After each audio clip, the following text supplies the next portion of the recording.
we still have something else for you. If you guys scan this, you're gonna see like the article that will pop up. It's the same topic. Our meetup is actually inspired by this article by Susan Moon. Very short, very much informative, but it's all about, Mario, is it the way to go?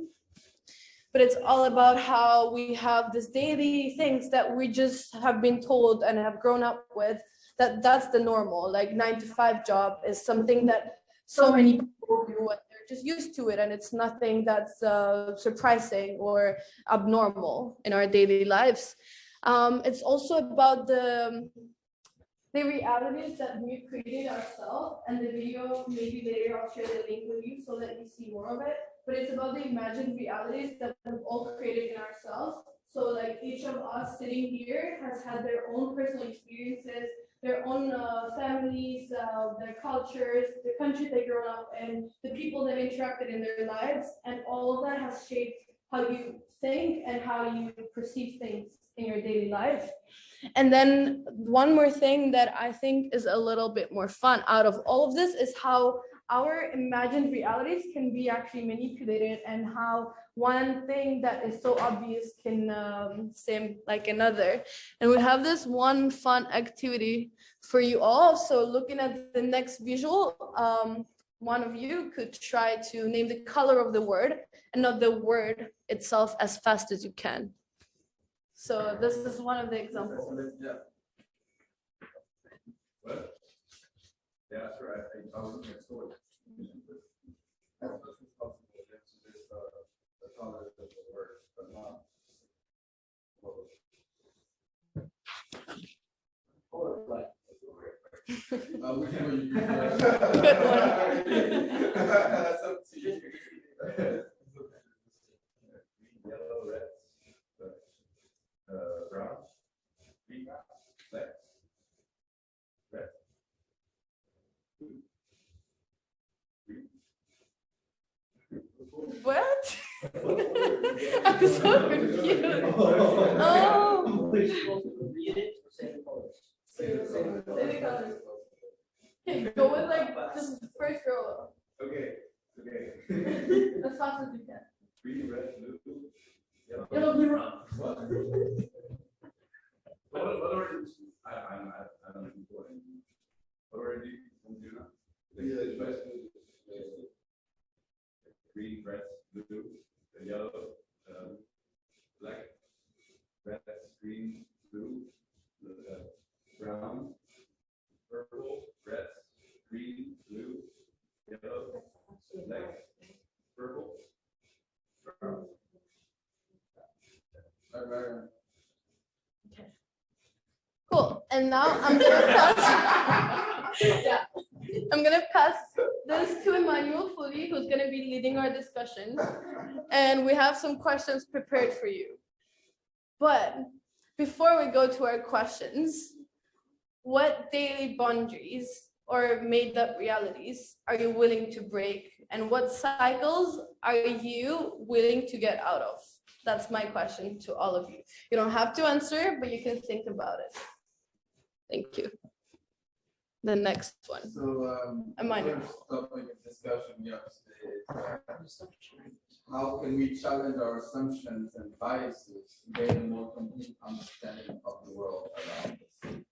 So, usually how it works is we try to have what's it called thought leaders, so people that spark the conversation, and then we just follow on to ideas and see where it leads. There's no specific structure in which these conversations should go, but how can we challenge these biases of ours? Since I asked the question, I'll just start with how I think I can challenge my own biases, and it's really to be more receptive and understanding of who you interact with on a more conscious basis. In the sense where we all know that we're not from the same country, not in the same life. So how can you make sure that in your natural self you don't necessarily offend someone or overstep within your boundaries, saying something or doing something a certain way? And I think it's important to remain conscious about that and about yourself also and your strengths and your weaknesses. So understand which type of people or which type of environments actually make you a better version of yourself. Take it on.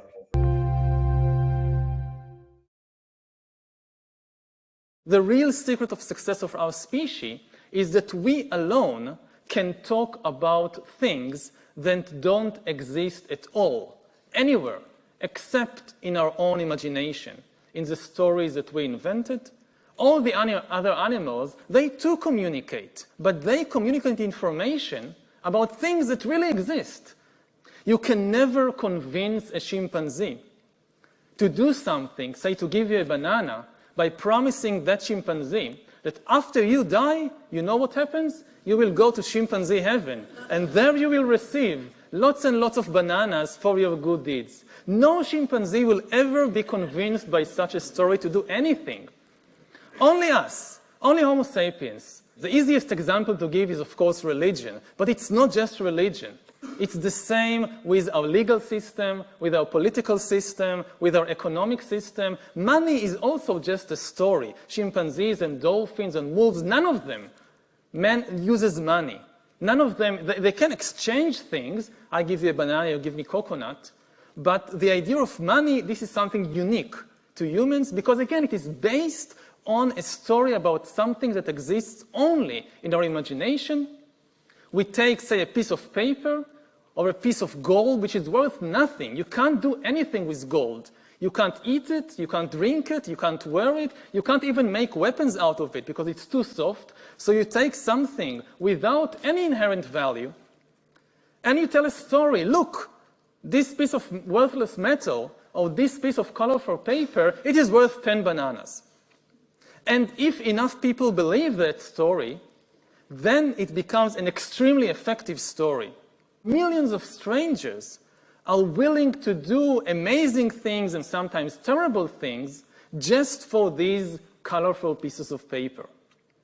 So this is the power of the human imagination. So we see then that Homo sapiens, in contrast to all the other animals in the world, lives in a dual reality. Other animals, they live inside an objective reality. We humans also live in this reality. We also encounter trees and lions and rivers and mountains, but we also have another reality.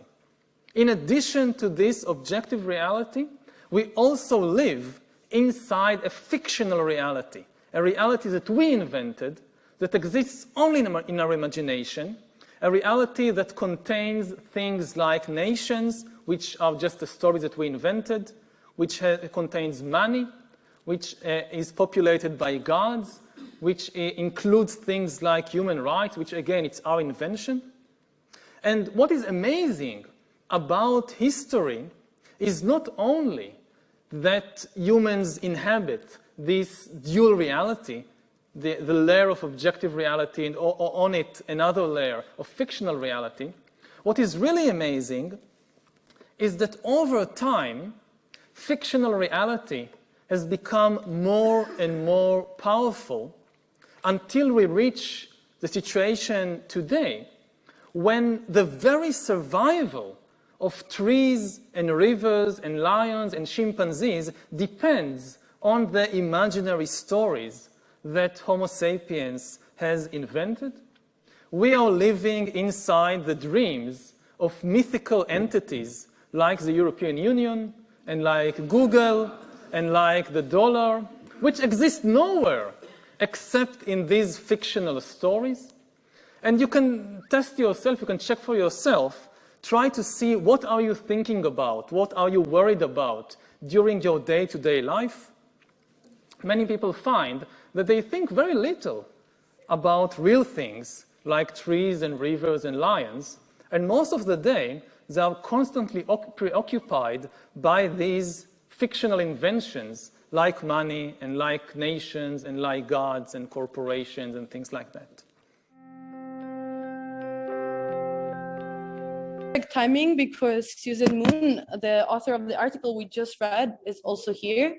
So Susan, please introduce yourself to the Hult Sense members and give us a word or two about the article and just, I don't know, start the discussion if you'd like.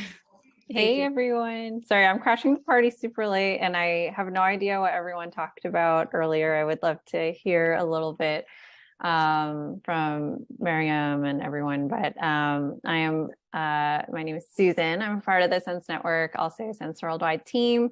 I have just been thinking a lot about how we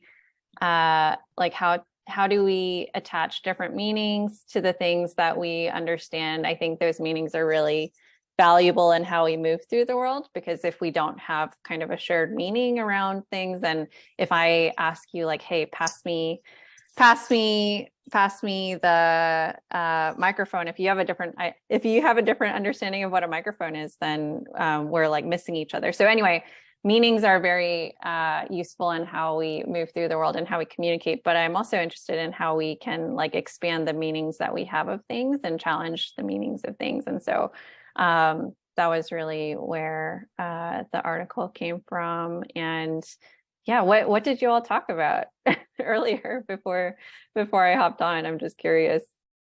Earlier we were discussing, we had a question about how do we change the biases that basically form our assumptions. So it has to do a lot with what you just said, with like the meanings we put onto things as well. So these are the assumptions that form our actions and our decisions and everything. But I also wanted to ask you as well, actually, you talk about how do we attach meaning, how do we moderate it, but how do we detach meaning actually? How do you remove something so powerful from an object or a person, and like what are the steps you may employ to do that? And yeah, great.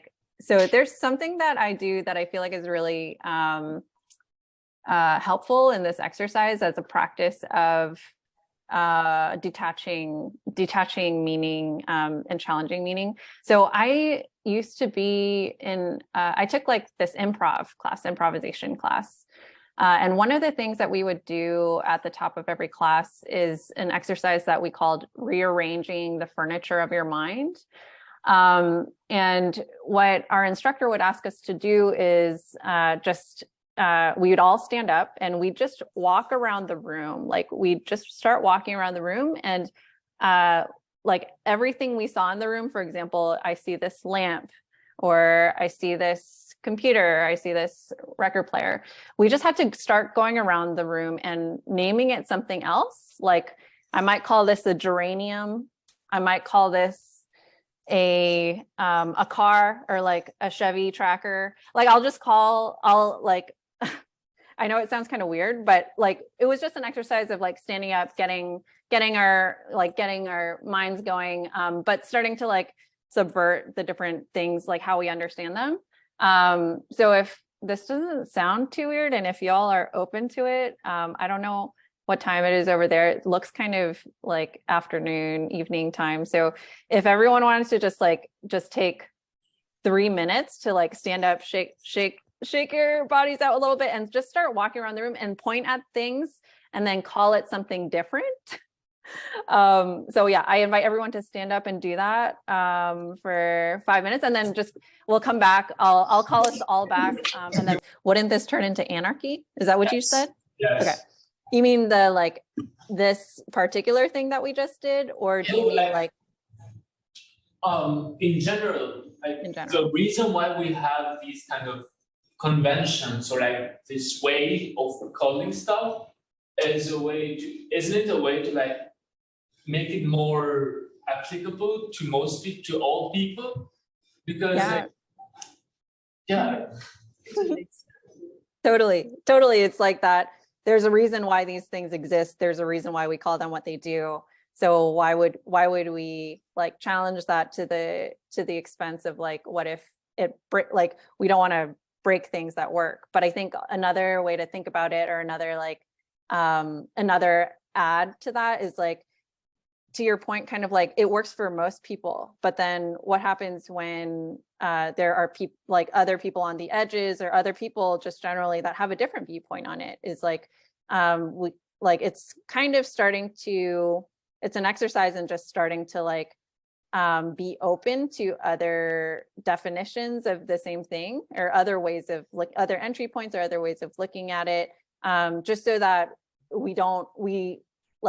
yes, it worked for most people, but sometimes that can turn into like a bias of when there's like better, cooler ways to approach something that we just haven't thought of, that we just haven't challenged it enough to experiment in that way. So anyway, I don't know if that answers the question, but it's like, I guess the spirit of the exercise isn't to like break everything necessarily or like cause anarchy, but more so like practice the openness to different viewpoints or different ways of thinking, like challenge, like even actually I'd love to pose back to the room, like how did that feel walking around the room and pointing at things? Did it feel silly? Did it feel awkward? Did it feel stupid? Like I just love to hear like how it felt.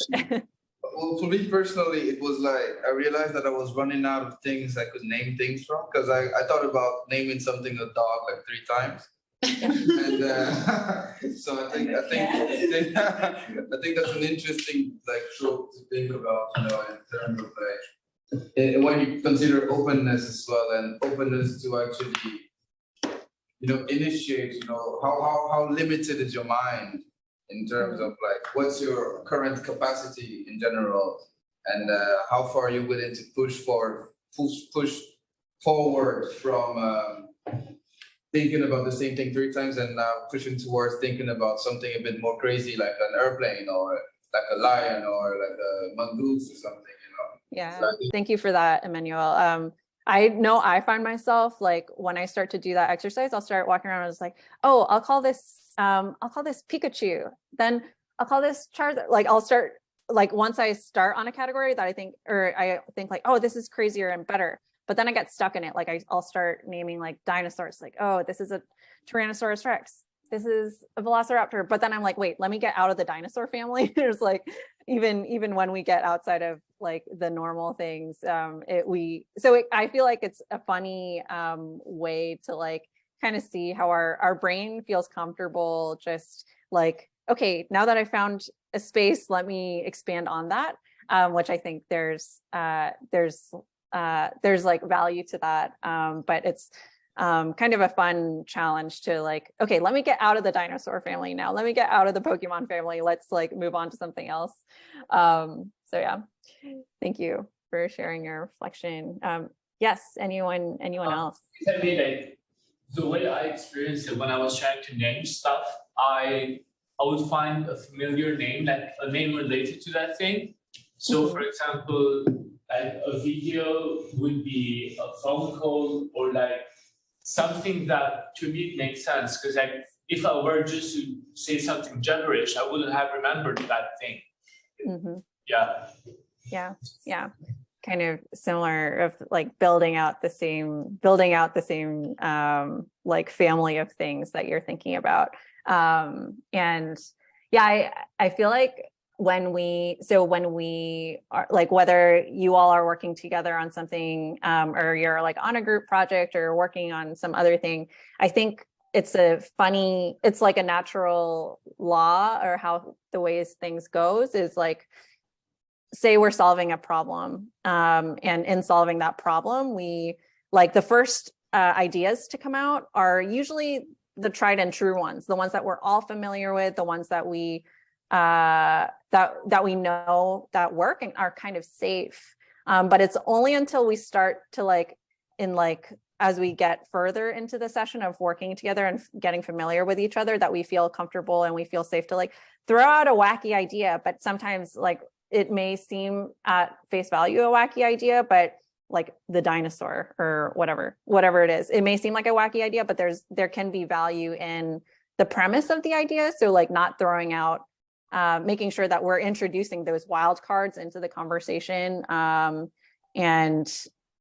helping ourselves to like challenge the convention, because obviously we're coming to solve this problem, not to create the same thing that already exists, but to just expand outside of that. So yeah, that's something that I think about in this exercise too.